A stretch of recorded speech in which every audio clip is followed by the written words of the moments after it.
When it comes to the opioid crisis, I've been checking social media and just anything that you have been doing in the last few weeks, and that has been top of mind because you're looking at approaching this crisis, some would say, in a different way. Walk us through what you would do. You know, monies has been allocated within the budget to deal with this crisis.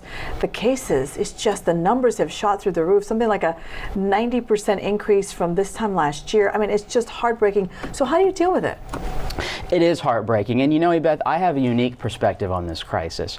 I myself am someone who's in recovery, not with drugs, but it was alcohol. I'm sober, I'm fine, and I came out public with that for a reason, because I believe that that gives me a unique perspective. It's hard to understand addiction unless you've actually been through it, and I have. And so I can see it from the eyes of the addict. I can see it from someone who's in the throes of this addiction. And so I have that unique perspective. The first thing that we need to do, that our next Attorney General needs to do, is to hold these big pharmaceutical companies responsible for their role in this opioid crisis. For all this misleading marketing materials they've been peppering on the doctors, for misleading the FDA, for misleading our consumers, for targeting our people and getting them hooked so they can maximize their profits. Our consumers, our people, our taxpayers should not bear the whole burden of this crisis. These big pharmaceutical companies should pay their fair share too. And that's why early on I took a pledge that I'm not taking a penny from the big pharmaceutical companies, because when I'm the Attorney General, we're going to hold them accountable and they're going to pay for what they did. I can feel the passion in your tone of voice, and I can see in your eyes, this is obviously very personal. Anybody watching right now who's had a family member or they themselves have been affected by any kind of addiction can sympathize with your fight because you've been there. When it comes to something that jumped out at me, when it comes to doctors, you know, say somebody has surgery, a broken bone, whatever, you're prescribed the stuff. So you as a patient are supposed to do what exactly? Don't give me that many pills, or just ask for something else?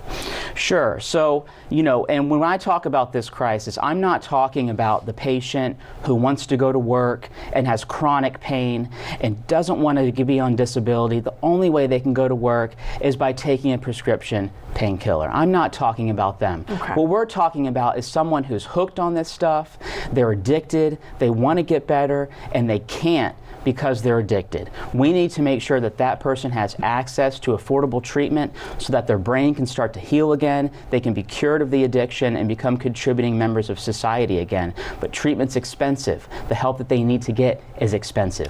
Do you agree or disagree with Attorney General Jeff Sessions was in town recently and said that any kind of opioid case that causes a death should face the death penalty, somebody who's pushing these drugs?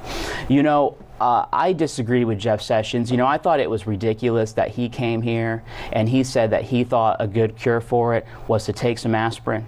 You know, that's a joke. We need a comprehensive approach here.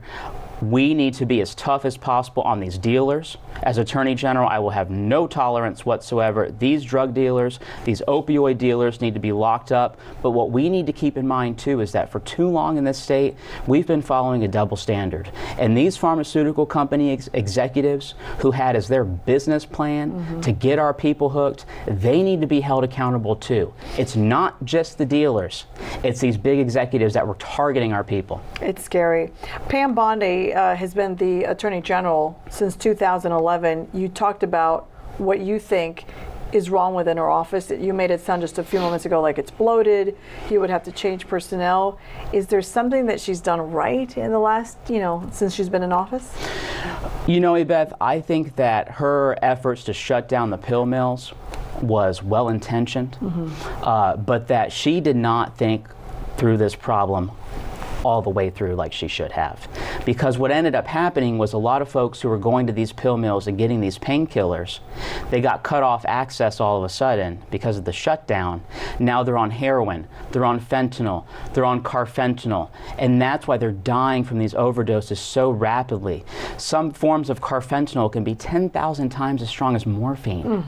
And if you've ever seen someone on morphine, you know how powerful that is. So I think that was well-intentioned, but like any good policy policymaker, she should have thought her way through that. And I could tell you that's why, as we make these policies as an ex-attorney general, we're going to have people advising me who have also been through addiction, who have been through opioid addiction, who can say, that doesn't make sense, Ryan. That's not how addiction works. We need a variety of perspectives. So I think it was well-intentioned, but she should have carried it through to the end. And this affects moms, dads, coaches, adolescents, older people. It affects everybody.